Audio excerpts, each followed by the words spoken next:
Okay, we'll start with this. Well, Michael Benson tweeted, Alexander Usyk's K2 promoter Alex Krassyuk stated there's a 70% chance Usyk's next fight will be a heavyweight debut against either Alexander Povetkin or Luis Ortiz. He claims Jarrell Miller and Joseph Parker already turned down the fight.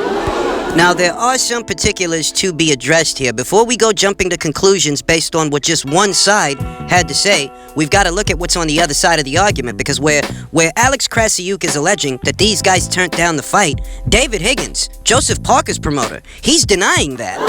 And he insists that they've not received any communication from Usyk's camp. So it's a case of he said, she said. You got two different sides of the argument saying two very different things. We can't come to any kind of conclusion, sort of consensus, because there's no consistency.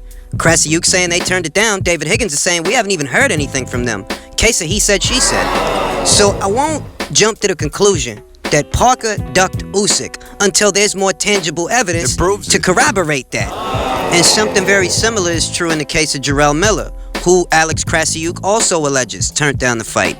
You see, here's the thing. Even if the fight was offered to Jarrell Miller and he turned it down, it just so happens that there are rumors swirling right now that Miller, his name is in the hat to face Anthony Joshua in the next 2-3 months in what would be Anthony Joshua's American debut at Madison Square Garden. I just did a video on that. So you've got to put your thinking cap on that if you're Jarrell Miller and you got those two fights on the table, assuming that they're on the table, but if you're Jarrell Miller and the rumors check out, you do have both of those fights on the table. If that's true. You're not going to prioritize an Usyk fight over an Anthony Joshua fight. One, because Usyk ain't got no belts for you to win. And two, Joshua's the bigger fight. The Anthony Joshua fight is the same as or greater than risks than the Usyk fight, but it's for a lot more money. That's the thing. That if it's true that the AJ fight is also on the table for Miller, then you can't call it a duck if he decided to prioritize Joshua, or at minimum, keep his dance card open for Joshua by skipping Usyk rather than taking on Alexander Usyk, because it's just as risky a fight, if not riskier, but there's more on the line and you stand to gain more from the fight. So if that's the case, then no, I'm not going to call it a duck. Now, in the event that the fight wasn't on the table, the Joshua fight wasn't on the table, and you just passed on Usyk and end up fighting Joe Schmo, well then yeah, I guess there's precedence for you to call it a duck. It really does hinge on a lot of things, and you know, the duck word, that's not a word that I like to throw around lightly myself. Quite honestly, I feel that that word is thrown around a bit too much. There are certain elements to this, certain particulars, that stand to reason that if you do have a chance at facing Anthony Joshua, you're going to want to keep your dance card open for that fight, because that's the fight for the biggest value that you could be in. And it's just as risky a fight as a Usyk fight, if not more risky. So why would you book yourself when you know you got a chance of getting that fight? It really all depends. Now, if that fight was never on the table, and there was no substance to that rumor, and Jarrell Miller just passed on Usyk on some just, well, no, fuck him, I don't want to fight him, to go fight some lighter touch or some path of least resistance guy, then yeah, you could call it a duck.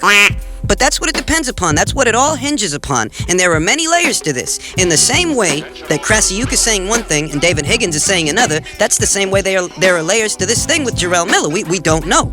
Now, in regards to the other two aforementioned names that could be potential opponents for Alexander Usyk, in regards to those guys, I have to say that that's some very stiff competition for a guy who's just coming into the weight class. If he ends up fighting either one of these guys, it's a great fight, no doubt about it. It's a great fight, and it would be a legitimate test. Understand, for any contender that's already at heavyweight, fighting either one of these guys would be one hell of a litmus test. But for Usyk, who's moving into the weight class, it's that much more of a test, because you're not just facing some warm-up guy. It's not a warm-up fight, and you're entitled to a warm-up fight, I'd say. If you're moving up in weight, you are entitled to a warm-up fight. You ain't got to go after a killer your first fight at the weight. But if it's true that he's gonna fight one of these guys, I'll tell you, it's that much more reason for people to be so high on him. He ain't gotta fight a killer his first fight at the weight, but if he does, that's one hell of a year mark. And that would be consistent with the kind of career that he's having. Cause look at his career so far. What's he got? 15 fights, and he's already procured every single world title in his weight class. It's a lot of guys that don't even get one world title their first 15 fights, much less all of them. So if Usyk ended up fighting either Povetkin or Luis Ortiz his first fight at heavyweight, that would be in keeping with the kind of career that he's got. That, you know, he's moving at an accelerated rate and he's getting things done. Big things, and he's getting them done very quickly.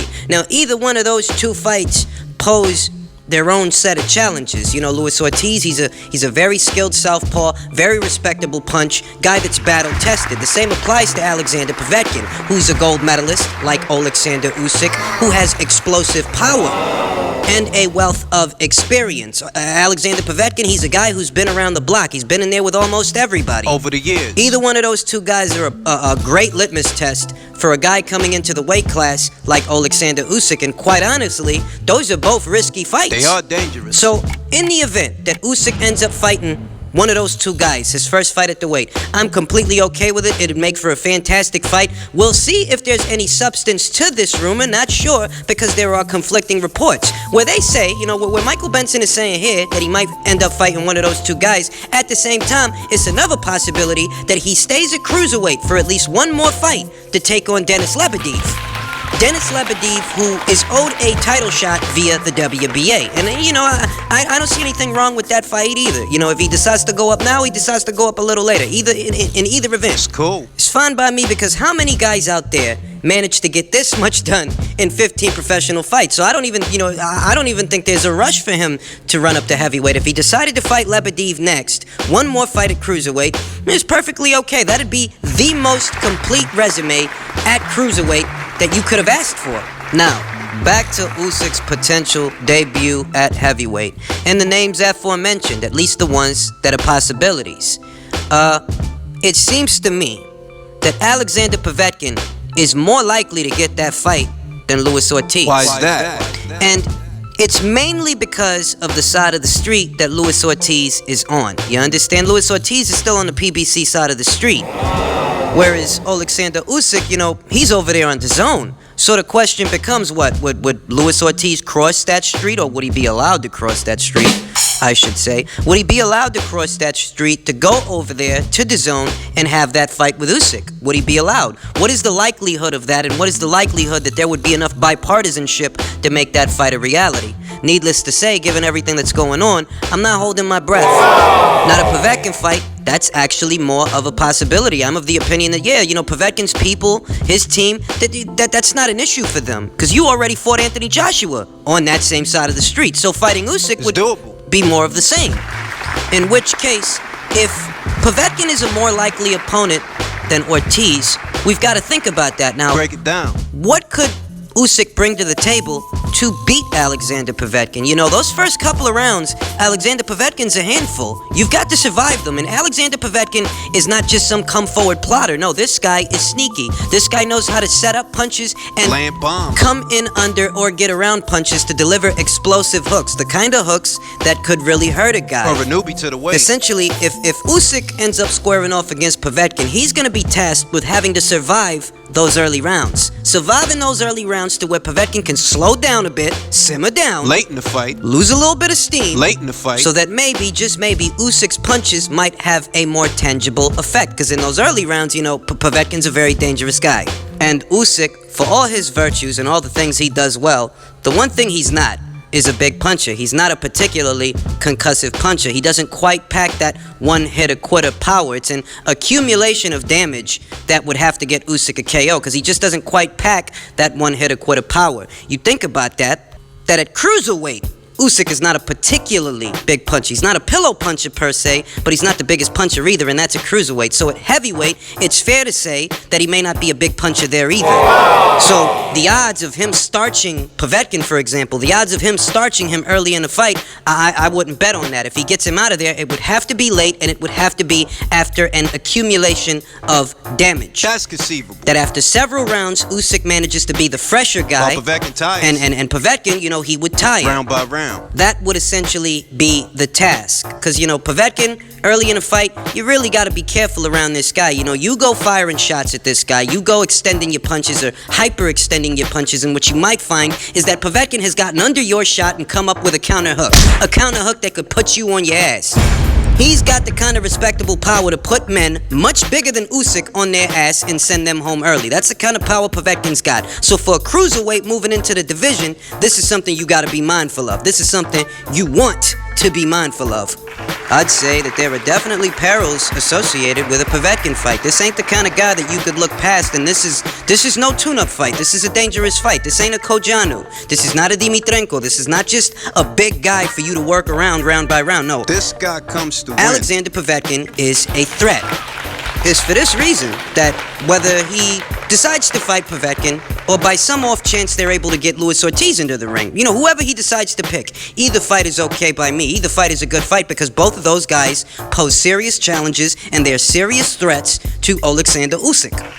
I'd be happy to see him fight either of those guys. It's just that, you know, given the politics of boxing and certain things that are going on, certain things that we touch on here on the Relay on a regular basis, I'm of the opinion that, well, the Povetkin fight is a more doable fight. Whereas, you know, Ortiz, he's on the PBC side of the street. That's just the reality of the shit.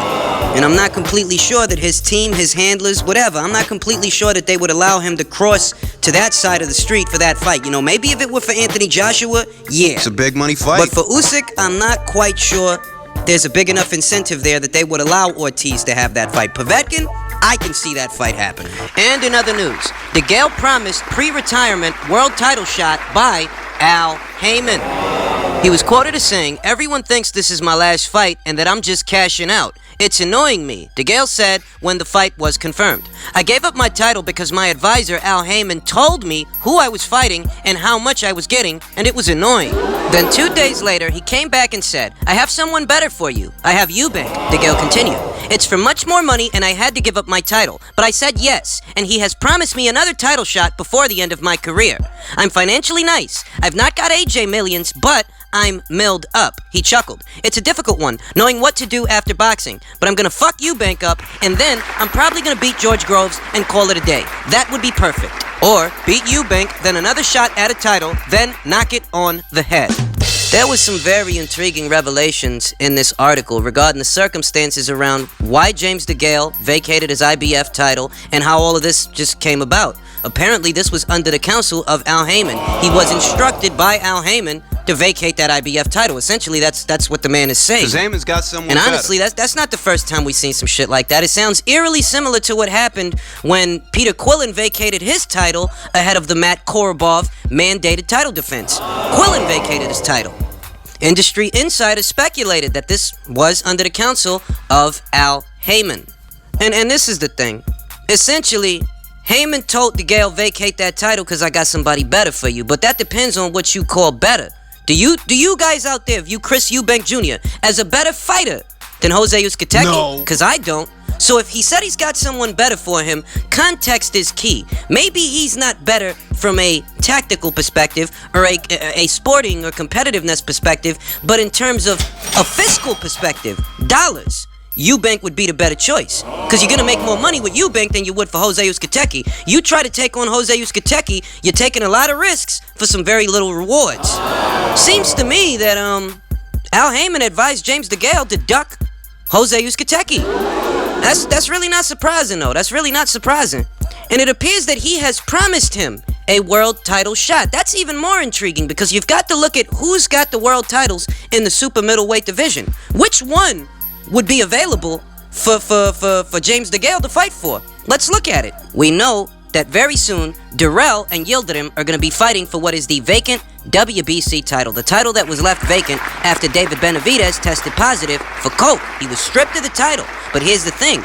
Even though he was stripped of the title, he actually still has a claim to it. He has first dibs on that title. And as soon as he's ready and he wants his title shot, he's going to get it. At least that's according to the WBC. So I don't imagine that that's the title shot that Degale was being promised. Because remember, Heyman promised him a title shot. Well, I'm not sure it's for the WBC title. You look at the WBA title, the one that Caleb Smith is holding. He's holding the WBA, the Ring Magazine belt, yada, yada, yada. I don't think that fight's very likely to happen either. Why? Because that would require bipartisanship. That would require Heyman to allow his guy to cross to the other side of the street, and I don't think he's going to let him do that. He's got a reputation for his guys not wanting to do that, or not being allowed to. Depends on who you ask. So I don't think it's going to be for the WBA. You look at the WBO, and there is a window of opportunity there. Not right now, but maybe in the near future. Gilberto Ramirez holds that title, and I don't think that the title opportunity that I don't think the title opportunity that Heyman promised Degale would be for him to fight Ramirez so much as it might come in the form of fighting for that title once it's vacated, because Ramirez did say he plans to go up to light heavyweight very soon, in which case there's a window of opportunity there to pull some strings and maybe have Degale fight someone for that title. Thing is, They ain't happened yet. as it stands today, Ramirez is still the WBO champion. He hasn't vacated that title yet, so that's not set in stone. And then there is the IBF. The IBF that Jose Uzcategui is holding. The IBF that he's about to defend against Caleb Plant. So what was the plan? I mean, if it's for the IBF title, what was the plan? Have Degale vacated so that Uzcategui can get it, only so that you can have Degale fight Uzcategui for it later, except he'd be the challenger and Jose would be the champion? I don't know. You'd pretty much end up fighting the same guy that the IBF already ordered you to fight, except instead of approaching the fight as the reigning champion, you'd be the challenger. Now, this is assuming that the promised world title shot that Heyman promised Degale was an IBF world title shot, and this is also assuming that Uzcategui ends up beating Caleb Plant. I'm of the opinion that he is going to end up beating Caleb Plant. That is a story for another day. But, like I said, if this title shot that Heyman promised Degale was an IBF title shot, isn't it kind of redundant to have Degale vacate the title only to end up fighting for that same title that you just vacated, potentially against the same guy that you were already ordered to fight?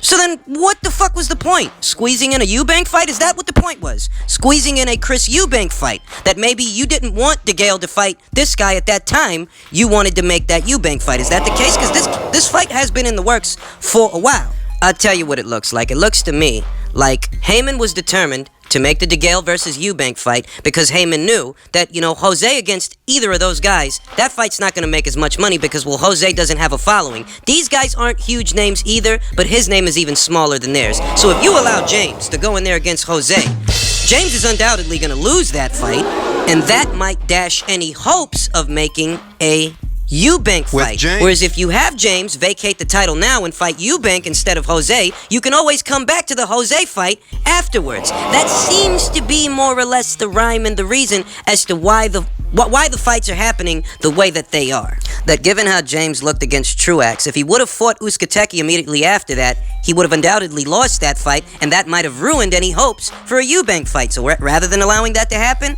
they nixed that title defense altogether, and here we are. Not a bad plan, though a bit redundant.